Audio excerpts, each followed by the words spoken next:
This is the worst day of my life! Welcome to The Pullback. Join us as we dig out our latest comics and discuss them with a rotating panel of the GCRN crew. So sit back and enjoy this week's Pullback.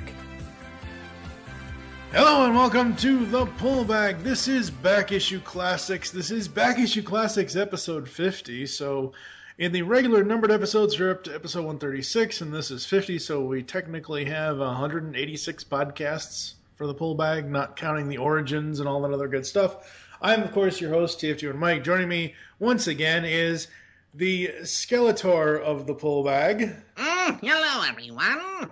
Nice to see you again.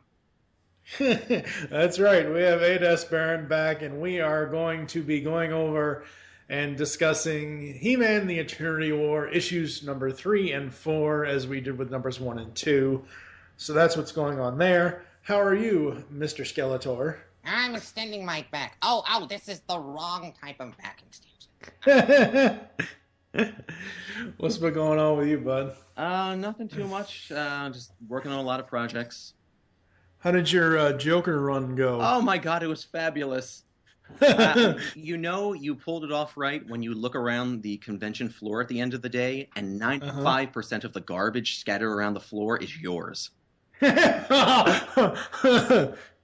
Next thing you know, you'll be cosplaying as Templeton the Rat from Charlotte's Web.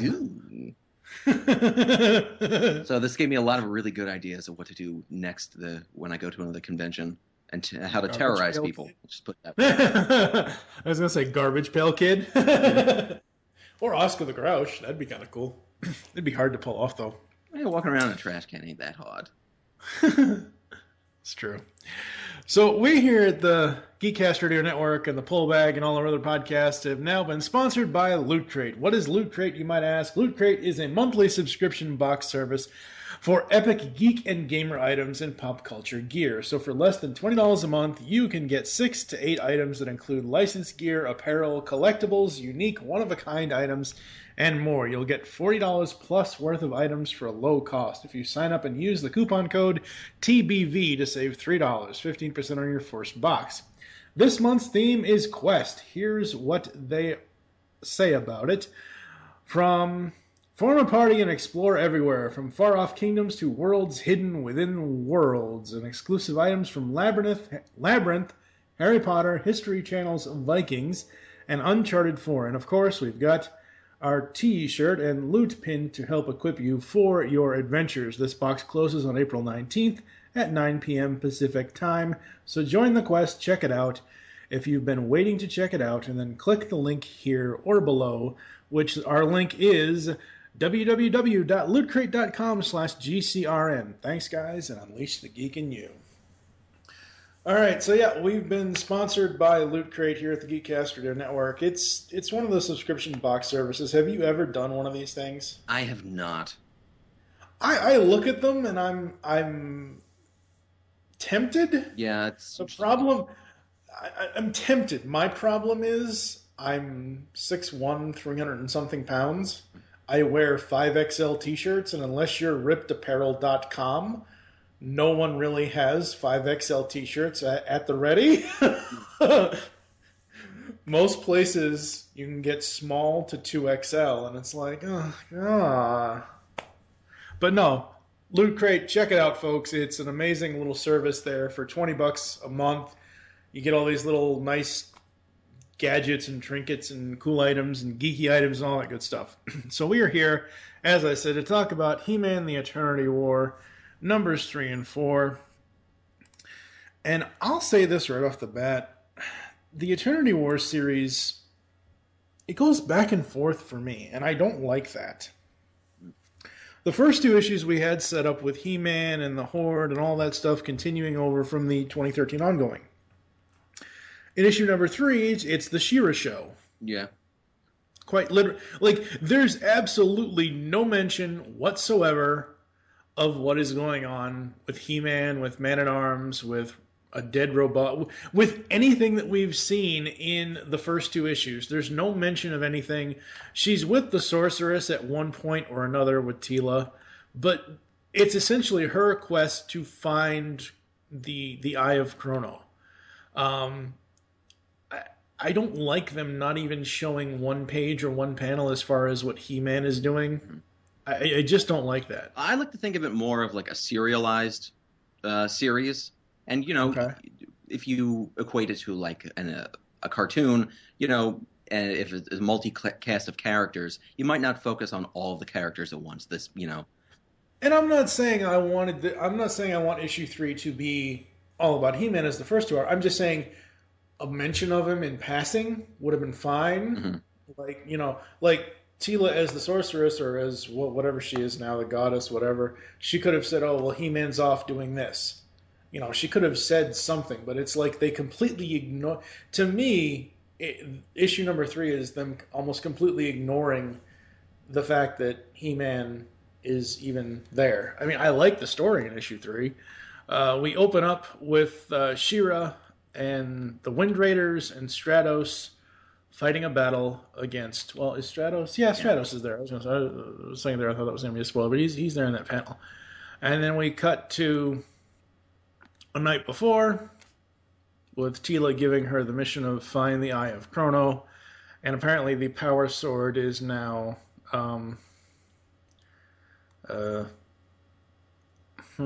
what could it be? It's a jewel detector or something. It's a PKE meter, folks, for cannabis is what it is. It's I don't know. I just these like. It's one of those situations where they just say, "Oh, well, let's come up with a new power for this now." Mm-hmm. Yeah. And She-Ra and Teela have some back and forth about She-Ra's like, "Oh well, anything else you'd like to tell me at the last possible minute?" And Teela's very remorseful. "Oh, I'm just now learning my own power," and blah, blah, blah. So she goes to the Sands of Time. And they engage the Horde, and the battle is epic and awesome. And we get the line, "For the honor of Grayskull," which they had to put in there somewhere. Because it's not like Pop Mahan and Mark Roberts are amazing artists and colorists. But it's not like they can sit there and put the transformation in. And she's already turned into She-Ra anyways. So they got to throw the line in there somehow, some way. What do you think so far of the story as we've progressed to this big, giant splash page in the art? I like the idea that my thought of how it might be a serialization of everything. I think Adora as She-Ra has been a little underutilized at this point, and this is their chance to let her shine. And I think they do. Oh, they do. They absolutely And all do. of the little Easter eggs of characters and whatnot that start showing up, like Voltac, was a nice touch. Optimus Soul and I are just in the middle. We're like 1/3 of the way through the She-Ra series cartoon reviews, so you'll have to remind me. Voltac, was he in the series? I believe he was. Okay, so he's probably in season 2 most likely then, because that's one of our biggest complaints over in Powers of Grayskull series is we're reviewing She-Ra and Kevin's like, "Well, I remember all these characters being in here, and we're 1/3 of the way through the series, and none of them have shown up." And they've very barely used Frosta. They've used Castaspella a few times, but so it's a slow burn. I love seeing all the Wind Raiders in this. That's awesome.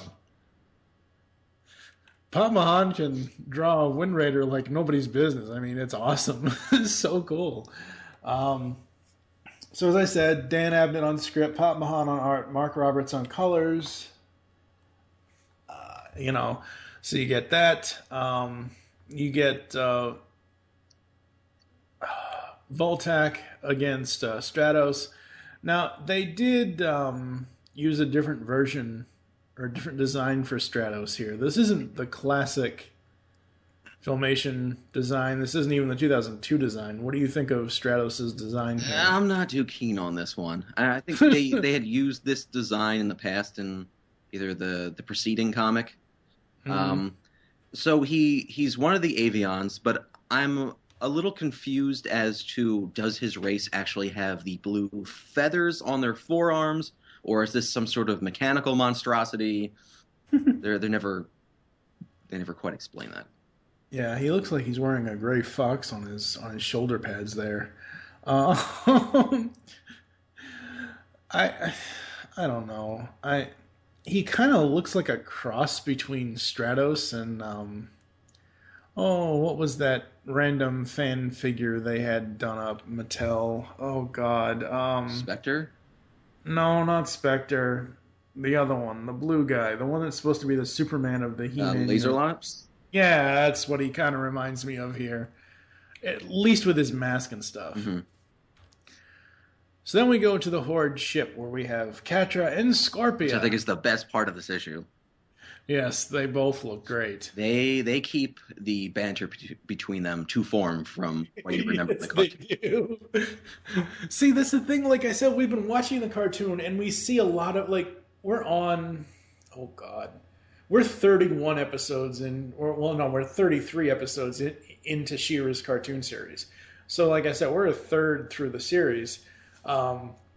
We've seen a lot of Catra, and because I don't count the 5-parter. I don't count Secret of the Sword or the Sword of She-Ra or whatever you want to call it. I don't count those first 5 episodes because that was supposed to be our introduction. So I expect to see all new characters there. But every episode after that, we've seen Scorpia like 4 times in the last 20 some odd episodes, which is just crazy. But yeah, no, seeing them here is great. And it seems like their designs were pretty much untouched. Yeah, pretty much. The only thing I'll say on Scorpia is, and again, it could be that I don't remember seeing her that much, because I haven't seen her that much in the cartoon.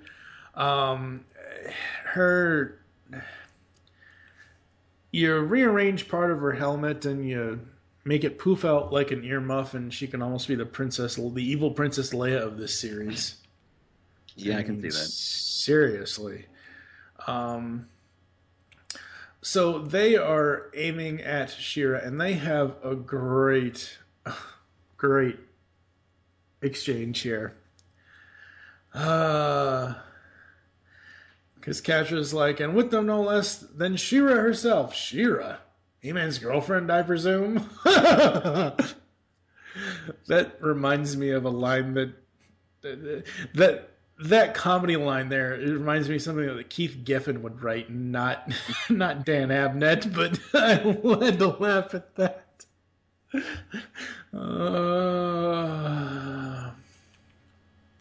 So we have this battle with them, and also it goes back to Stratos and Voltac as well. What do you think of Swiftwind's design here? Well, it matches with She-Ra's, where they keep intact the elegance of her design, but give her more she's a little more imposing with this armor. Swiftwind has this armor, I guess, underneath his chest, which considering they're in battle, it seems a little more fitting because that's an easy target for a horse. Yeah, because in the cartoon series, all it is like a purple bodice underneath him, for the most part.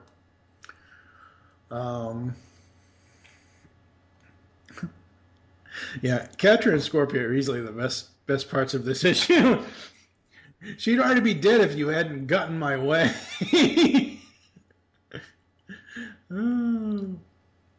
Yeah, I just love these battle scenes.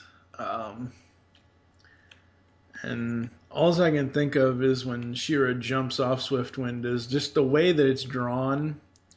I know it's her coming down on the ship, but it just looks like Team Rocket blasting off again. It really, really does to me. I don't know why, but it just does.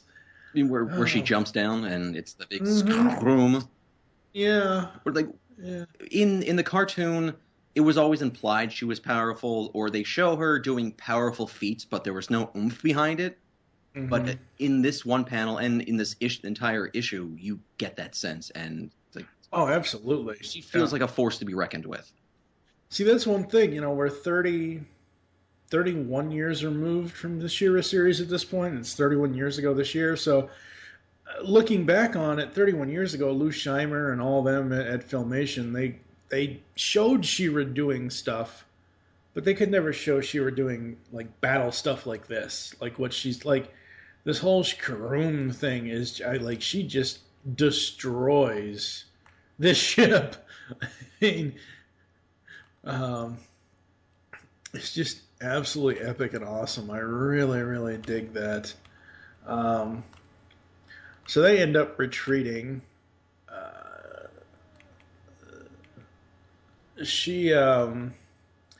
Then they're still at the Sands of Time. So the battle ends up retreating. They're still at the Sands of Time, and she tells the sword to show her. Apparently the sword is sensing something, so she sticks it in the ground, and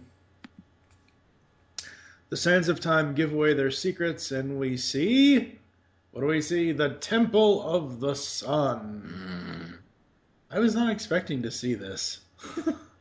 Like, I know this is a part of Eternian lore. I know this is, that they had this in the He-Man series and stuff, but there's so many things in this series that I was not expecting them to put in this series that I'm glad that they did. Yeah, I mean, I think with some of the earlier issues, when the original series got off the ground, it felt like, this is Mattel trying to shoehorn some of their products into this, so we can associate one and one, and this is where this character shows up. I better buy the toy. It's become less about that and more about the world in which they inhabit. Yeah. And we then have a fight between She-Ra, Catra, and Scorpia. Because she reveals that she used to be Despara. Mm-hmm. Yeah, I love that line. Despara? She was Despara? That's twice enough reason to kill her. I loathe Despara more than anything. So you finally have Catra and Scorpia agreeing on something. And then they get the crap kicked out of them. Mm-hmm. Die, Despara, die! All I can think of is Galvatron. It's a pity you Autobots die so easily. I might have a sense of satisfaction now. Scorpia gets her tail broken off. And all I can think of is like, the tail's off. Should I get a napkin and a cup of butter to dip that in? Yeah. Wait, you eat scorpion? Scorpion, lobster. It's the same thing, right? No, it's not. I always thought it was. No. I mean, she does look like a lobster, but I mean, come on. And there's too much blood anyway. Oh. Wow. Yeah, they could have never done that in Filmation. Never. Oh my God, look at that. Wow. Great job on that art, Mahan and Roberts. That's just epically evil and oh. And of course, that's taken the sting out of it. Oh. Sting, Scorpion's pun! Such a bad pun. And then we get Catra turning into Panther. I'm sorry, not Panther. I swear, every time in the show I've seen Catra transform into a purple cat, I'm like, when's Panther going to show up and mac that already? Does she have kittens? Oh, talk about bad puns. Oh, boy. So we get the battle between Catra and She-Ra, which is interesting and looks really, really cool.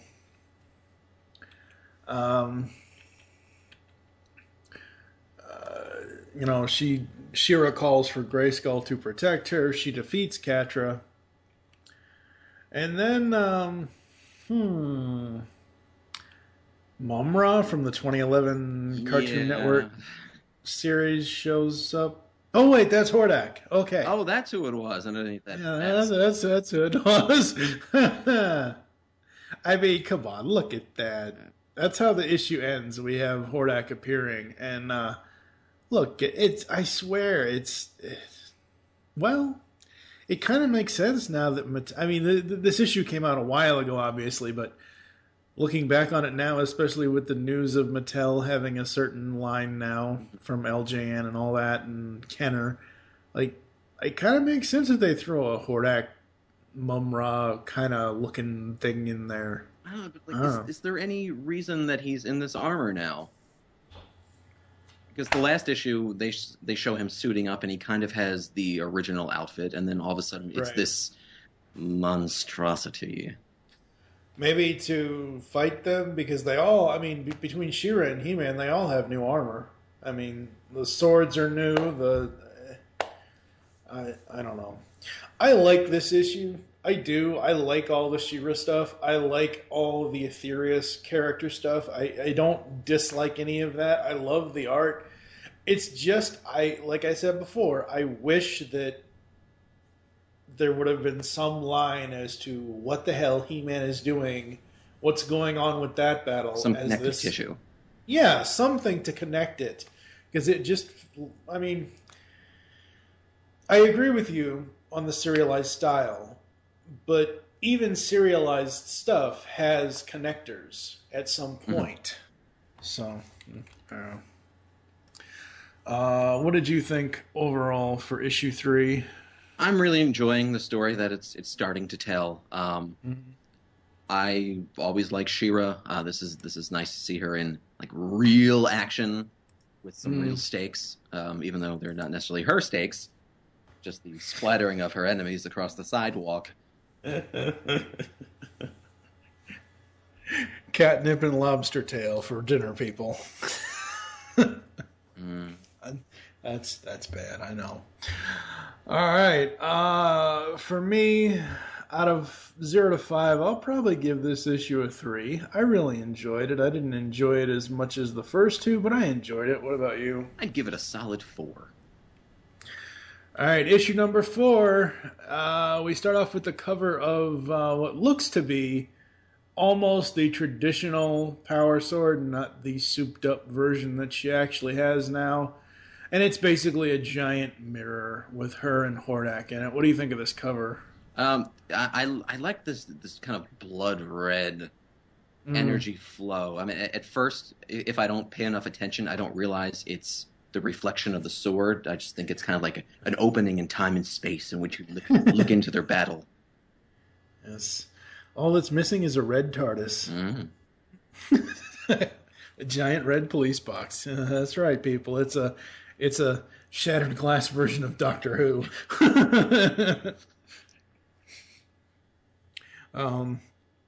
And before we go too much further, when you saw the issue 3 cover with her and Swiftwind versus Catra and the Horde vehicle, I thought that was really cool, putting Swiftwind on the cover. Yeah, it's so dynamic.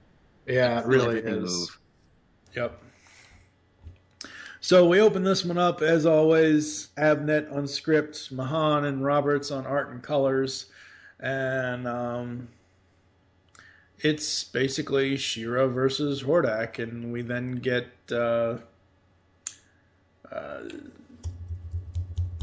Stratos leading the Wind Raiders against Hordak, and Hordak basically just dispatches them with one fell swoop. Ugh. There's a lot of blood in that scene. Yeah. Well, looks to be blood. It looks like, he has the power of the blood of Grayskull at the moment, so I guess it's like a plasma energy blood splattering thing. All I can think of is that stupid plasma energy chamber from G1 Season 3. From Rebirth. So, as I said, we've got She-Ra versus Hordak, and she uses the term, I am She-Ra, and it's obviously in the classic She-Ra logo, which I liked. I just don't feel like she would say, I am your doom, though. Yeah. Even though she is this, I don't really want to say this, but I'm going to anyway. Even though she's this roided up version of She-Ra, I just don't feel like, as a heroine of the Masters of the Universe, she would say, I am your doom. It seems like verbiage more for a villain. Yep, pretty much. But that little She-Ra splash, it kind of takes me out of the moment, and I just hear, She-Ra! I mean, I guess, since you mentioned it's more of a villain term, she was Despara for a while, so I guess I can kind of see it, but just seeing it with her being in the She-Ra outfit and all that is just a little weird. So we then go to Mount Zor, with the Snake Men and He-Man and the Sorceress and Mendor. Yeah. They couldn't. I am Mendor. Please insert suture. Does he really say that? No, I was going with the Bender thing. Oh, okay. I am Bender. Please insert girder. Jeez. Oh, so we have him healing Ratlore, because apparently Ratlore is injured. So is this Mendor the same race and or tribe that Zodak with a K is? I believe. Okay. I don't know. Dan Abnett, if you listen, let us know. Let us know in the comments. And is it this one? Let's see. Roger King. No, it's not. See, I thought this was the one where they ask about how long has it been since he was actually Adam and not He-Man. That happens. Wasn't that 2 issues ago? Oh yeah, that was Man at Arms. That's right. I get the scenes confused. So you've got this medical. I'm just waiting for Dr. Bones to show up. Seriously. So you got Ratlore talking about King Hiss and the fact that he doesn't follow He-Man because it is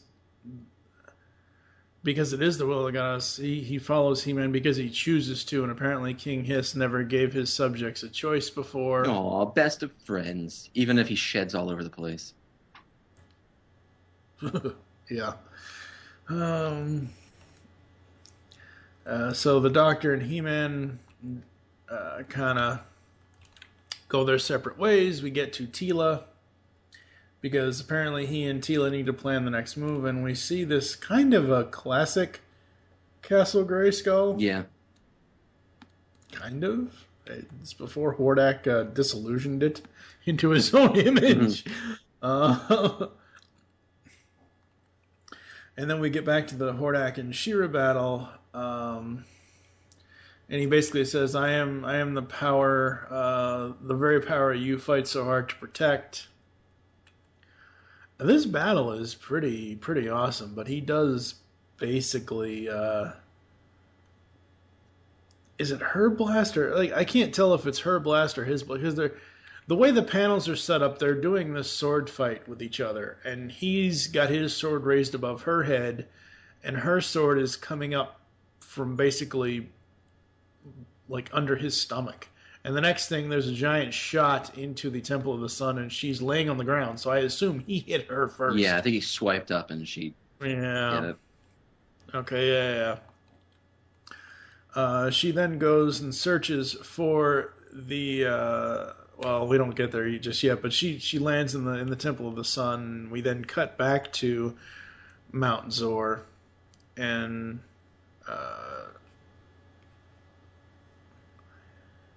Teela's just kind of being mopey again. Yeah. And I'm going to say this every episode we do this, take off the Iron Man pants, He-Man. Come on. This is not New Adventures, damn it. I mean, that's what it feels like. Oh my god. But now he has a cape. Ugh. Can we just remove the chest plate and just paint a giant S on him, please? Seriously. Ugh. So she shows him the age of... she basically explains to him... What were you going to say? Aquarius? The age of Aquarius. No, the age of Apocalypse. That's what it is. Because she says something about the age of Horokoth or whatever it is, or Horokoth or whatever. And he's like, Horokoth, what? The mother goddess is the source and heart of all creation. She is the fire from which our universe is born. The last relic spark of creation now rages in the forge of Grayskull. That is what you are fighting to protect. But can any one man truly claim the goddess's light as his own? And she goes on to tell him how the Snake Men see Serpos in it, and then the Horde sees Horokoth, and it's this giant age-old war. Yeah, I really like this explanation of power or the deities within this universe, where it's just pretty much each side's interpretation, where in some cases people might not be wrong. It's just they may do bad things under that name. Yep. Pretty much. And apparently Hordak... oh no. They've turned Hordak into Starscream. He sees himself as the chosen one. Yeah. Like, no one thinks that it's like, oh, was it a chosen one to, like, you know, bring balance and whatnot.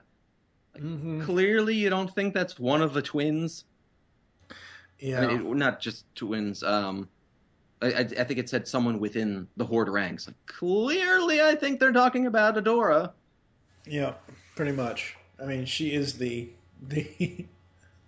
she is the Princess Leia to He-Man's Luke. I mean, come on now. Isn't that where they got the original idea? Yeah, I mean, seeing himself. They're in the caverns. Do you see that little Granomir insignia? Yeah, that is. Oh, if he shows up. Oh, okay. So I've read like I said when we first started this last time we did one of these with issues 1 and 2. I've read up to issue 12, and there's only 15 issues of this series. So I really hope they were able to squeeze him in instead of just this insignia. Oh, God, that would be so awesome to see Granomir in this comic. Oh. And He-Man basically says, we will beat Hordak, whatever it takes. And Teela says, Mount Zora's ancient destiny meets here in all its aspects. It has been a place sacred to all races. This door, you can feel it calling to you. Yes, what lies beyond it? What will it take to defeat the Horde? And that door comes back later, because we then go back to the Temple of the Sun. And She-Ra is searching for the Eye of Chrono, and she finds it. All I can think of is The Simpsons, yoink. That's all I can think of when Hordak shows up. Mine, I think. No, yoink. Yoink would have been a better line. Oh. So we get more of a battle, sort of, with them. Not really. Hordak just lets out one powerful burst and pretty much slays her. This blast, his art is great, but this blast of his, look at the detail on it. Yeah, he eviscerates her. Yeah, I mean, the detail of this upward thrust, the energy of the power of Grayskull that flows through his sword. Look at the purple bits spray of blood. Oh my God. Such good art. Such good art. So he has the Eye of Chrono until a giant purple blast. Skeletor returns. Claim what is mine. Yeah. And yeah. And basically he what? You conniving bastard. Yep. He basically says that he doesn't need to fight Hordak, and he just needs to escape him, and he takes She-Ra and the Eye of Chrono and escapes. No, damn you! I'm sorry. As much as I like Hordak and I like his evil, Hordak would not curse. It's just one thing in the writing I don't particularly care for. I'm not. I mean, I curse all the time, damn it. But I'm just saying that some of these characters I just don't think should be using curse words. So Skeletor has both eyes of Grayskull. The eyes of Grayskull are mine, a triumph child. And She-Ra is not exactly speaking. No, with a couple punctured lungs, I don't think she'd be able to speak either. Yeah, and we have an image of him saying, "Don't die on us now, my dear." And we have shadows in his background, and it's pretty obvious who the shadows are. And then we have the open panel of Evelyn, Beastman, and Trapjaw. With Skeletor saying, "Not when we have a world left to save." Okay, I'm sorry. I was not expecting Skeletor to say he's going to save the world. Well, if the world goes to hell, then how is he going to rule it? Yeah, that's true. It's very, very true. All right, so issue number 4, sir. What are your opinions? Like I had said, the deity explanation, and now we kind of actually have a backstory for why all of the Horde has the bat insignia, because that's what they worship. So that's something I never really knew or paid enough attention to. So that was a nice touch. I will always take up a chance to see more Skeletor. I mean, it's not the classic design so much. It's not too much off the beaten path, because he has this weird, especially on the last page, this ethereal type ghoul with the eyes and the flowing tattered cape. Yeah. Yeah, I think He-Man. I remember the battle where He-Man. This is in one of the other comics that we talked about a while ago, where He-Man basically knocked his block off like a Rock'em Sock'em robot, and essentially knocked his bottom jaw off, and that's where this design comes from. They're going to fast remedy that soon. I'm not going to tell you because I want you to be able to explore it, but I do know that the more classic design is coming. Just the way that it's done is very, very interesting, because I wasn't sure this was ever the way Abnett and who's the other one? Rob David is the original story writer. The way that they write in how Skeletor becomes more of a man. Wow, I never thought I'd say that in one sentence. Is very, very interesting. So, all right, folks, I think that's going to do it. You got anything you want to pimp out? Well, if you have any listeners in the Philadelphia area, April 17th, I believe it starts at 3 p.m., I am part of the 5-Minute Follies Cosplay Cabaret Act. I will be doing another Joker shtick. I'm one of many acts in this for the afternoon. I believe they have a Doctor Who, some other magicians, but it's going to be downtown Philadelphia, I think at the Radisson. So you can always check that out at 5minutefollies.com. Awesome. All right, as I said earlier, folks, use promo code TBV at www.lootcrate.com/GCRN for $3 off your first box. It's $20 a month for the boxes. The current special that they have, they're going to have exclusive items from Labyrinth, Harry Potter, History Channel's Vikings, and Uncharted 4. And of course, they get the t-shirt and loot pin to help equip you for your adventures. This box closes on April 19th at 9 p.m. Pacific time, so join the quest and check it out. If you want to check it out, like I said, go to that link, Unleash the Geek in You, and all that good stuff. Make your great escape into comics, and I have no idea what's coming up in the pull bag, folks. I'm just not sure. I'm playing it week to week and all that stuff. I know I've got stuff I want to get to and all that, but just things are really up in the air because I'm really focusing on the 104 days of summer, 104 podcasts for 104 days. My buddy Michael Wilson and I are doing a daily Phineas and Ferb review show. It's going to be intense. We are crazy. Yeah, we are a little crazy. Godspeed. So, yes, absolutely. So we will catch you next time here inside the Pull Bag on the Geekcast Radio Network. You've just heard the latest episode of the Pull Bag, the GCRN's comic review and discussion podcast. There are several ways to get in touch with us and leave feedback for the show. You can visit the website, geekcastradio.com, where you can comment on the episode and all of our different podcasts. You can rate our show on iTunes. Be sure to leave us feedback.